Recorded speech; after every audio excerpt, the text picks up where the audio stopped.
Coyote. Allow me to present Max Payne, New York's finest, with the biggest mobster body count ever. Max Payne, one of the most illustrious third-person shooter video game franchises of all time.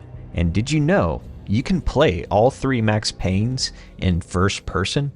These mods let us in on a new experience after so many years of enjoying Max Payne in third person.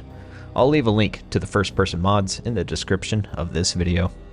As a warning for this video, Max Payne is nothing like the Halo franchise, which I normally showcase amazing Halo mods. Max Payne is not human versus alien. Max Payne is not hailed as a hero like the Master Chief. The Max Payne franchise is human versus human. It's extremely violent, and it has early 2000s blood and gore splattered all over it. Max Payne does not hold back. Just giving you a heads up of what you're about to see in this video, because it's only gonna get worse as it goes on. And if you don't jive with that, yield to my warning. The station was drenched in gloom. Alex was a ghost, nowhere to be seen. I'd have to look for him. There's something exceptionally eerie about the atmosphere of the original Max Payne, as you see here. And Max Payne 2, The Fall of Max Payne, you'll see that sequel played in first person in this video later on as well. But to start off with the first Max Payne that was released in 2001, despite the limitations in graphic fidelity at the time of Max Payne's retail release, all the way to today, we can still let our imagination fill in the gaps and immerse ourselves in this ominous world of Max Payne. We've come a long way in the graphics department since 2001, but if you're like me, you'll want to experience all the little fine details Remedy put into this amazing game of theirs, but this time from a first-person perspective, and you'll be playing all the way to the end. I get a kick out of this game franchise, activating bullet time as you dive in any direction you want to get the last shots off and outmaneuvering your foe, or slow down time as you run into a room to take on numerous New York gang members. It's fantastic to do this in third person, but it's impressive how well Max Payne also plays in first person. And you just get to enjoy all these little details that might seem innocuous now, but was really cool back in the day.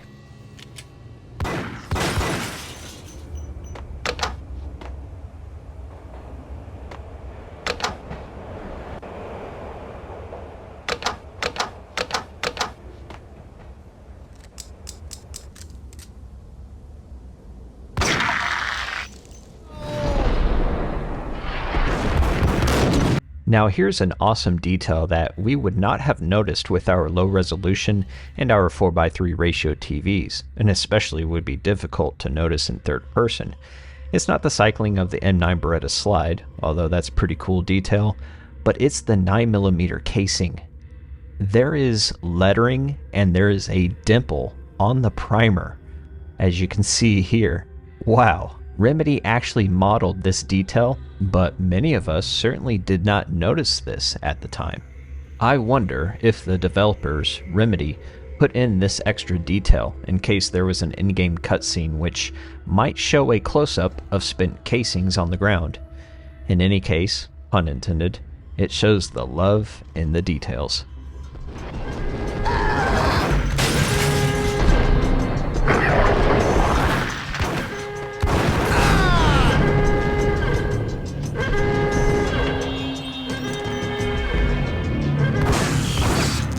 Thank you.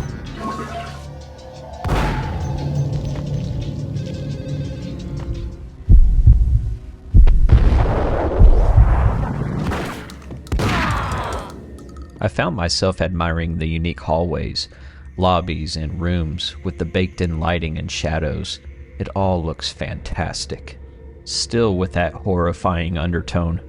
No wonder why this game creeped me out when I was a kid.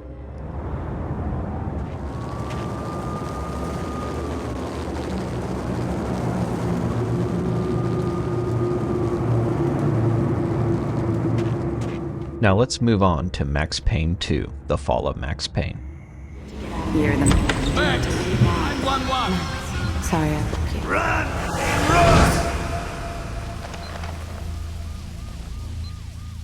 Starting off in a hospital.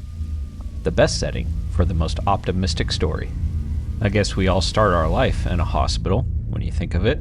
But we are making progress. We have our own reflection in the mirror. That's pretty cool to see in first-person mode. And we must test out the sink. Okay, that looks to be working just fine. Man, Remedy knows how to make hospitals terrifying. Any of you all played Alan Wake 2? Oh my goodness.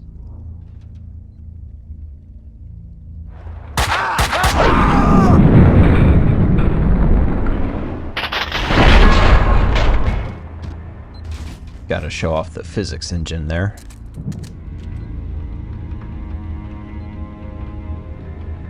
I noticed more of the details, such as the scuff marks on the tile in first person. And look, you could even see your feet. That's a big deal. I think I died. I think I'm dead.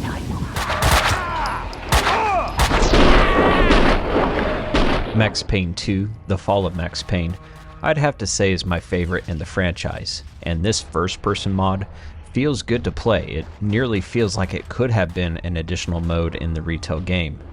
The physics system brings about memorable moments in gameplay, and the projectiles, while in bullet time, seems more refined than the original Max Payne. As for the characters, they are fantastic.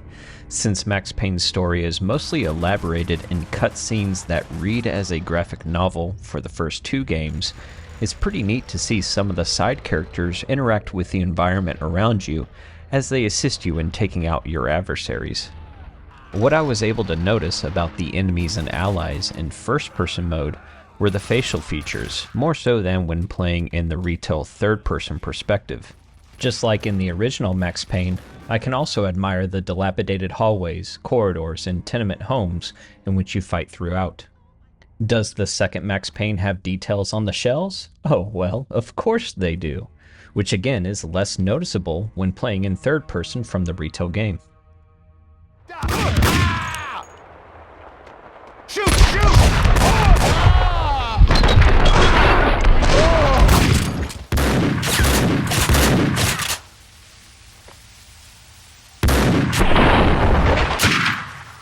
Why not double tap in first person with a sniper rifle? It's a blast fighting in first person with the allies Max Payne comes across, because to me it feels like the allies are a little more personal when I get to see them in first person. But if you want a Max Payne first person mod that gets very personal, then you have to play Shepard's FPS for Max Payne 2.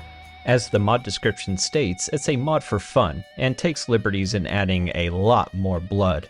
And I mean a lot more blood. And to prevent the first-person camera from clipping into Max Payne's head, as you've seen in the other mods from time to time, this mod solves that by removing Max Payne's head during gameplay. So you get a cleaner visual, as you'll want to see the Quentin Tarantino-like blood mist and splatter all over the walls, floor, and ceiling. I've warned you. Allow me to present Max Payne, New York's finest, with the biggest monster body count ever.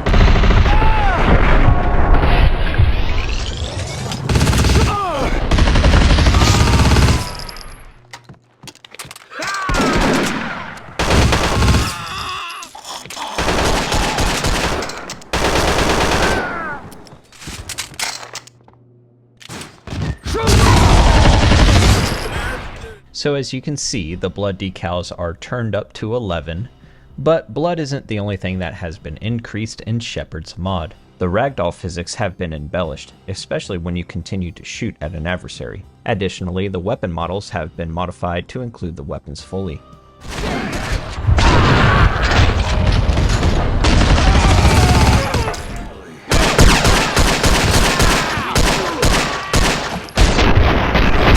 And if it could not get any more Quentin Tarantino in this mod, Shepard also included some combat dialogue from the movie Reservoir Dogs. And at this point in the video, mature language is present.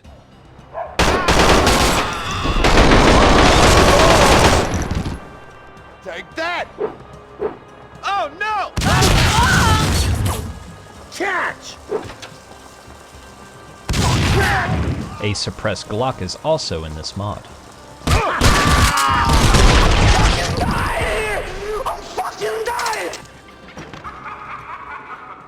Just in time for Halloween, the Crazy Funhouse, as it's referred to in-game, is a unique experience, especially when playing this in first person.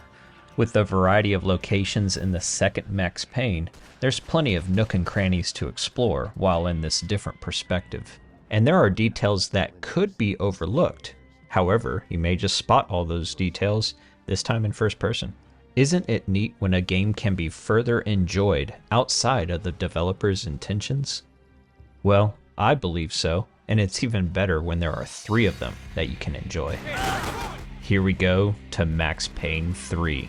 While the third Max Payne, developed by Rockstar, is a departure from Remedy's Max Payne, I believe Max Payne 3 is an incredible game, and it can be enjoyed in first person. It's essentially the first-person mode from Rockstar's GTA 5, but better. I recall people stating that they wish GTA 5 had the same combat flow as Max Payne 3, given the similarities and the same developer, although Max Payne coming out a year before GTA 5. But what's neat in this first-person mod is that you can switch back to third-person and switch shoulders like you can in the retail version of Max Payne 3. To touch on the combat flow some more, where I believe Max Payne 3 excels in gameplay, it's more so in the animations that makes the combat flow much more believable and challenging.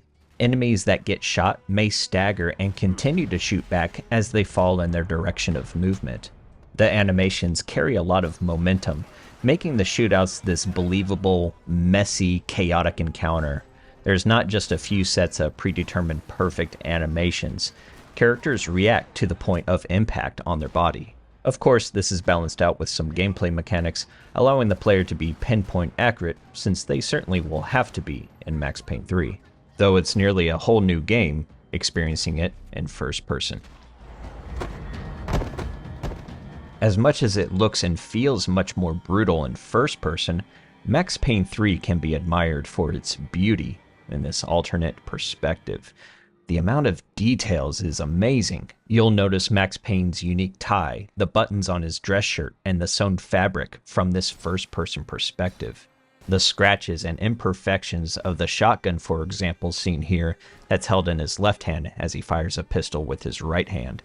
Then there's all the details in the environment being affected by flying bullets and debris.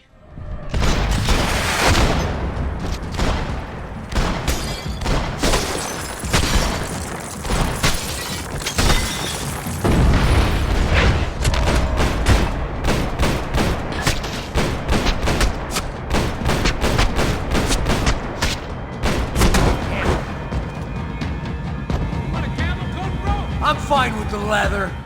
Given that this is first person, it's easier to notice the details such as blood soaking fabric.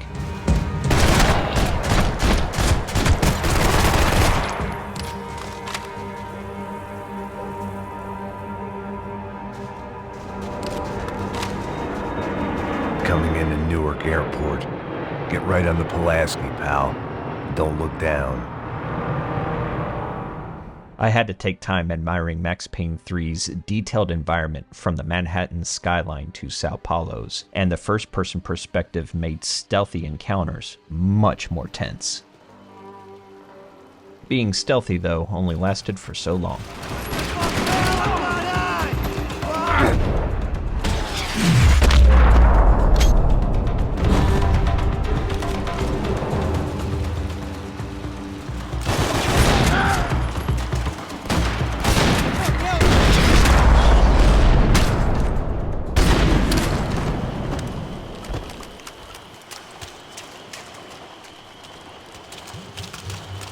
There is a level in the story mode of Max Payne 3 where Max duct tapes a water bottle to the barrel of a pistol in order to suppress it as he sneaks his way inside a destroyed and tarnished hotel.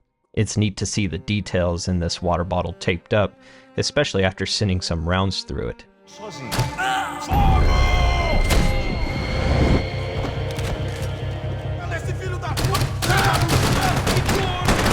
As you hear the pistol become louder, the more bullets you send through it. You can notice half the water bottle and duct tape is ripped off. You can see this in third-person mode, but even more so in first-person. It's really cool. I also noticed, based off of the shadow here, that Max Payne's head is removed when in first person, and quickly comes back when you go into third-person mode. Again, this is to prevent the head from clipping through the screen. Given the hellacious development cycle of Max Payne 3, I believe it's right for fans to further enjoy this game in first person, as there are so many details in this game worth experiencing from a more visceral perspective. You might as well return to the cold, dark Max Payne franchise once again, and this time in first person. It is a whole new experience.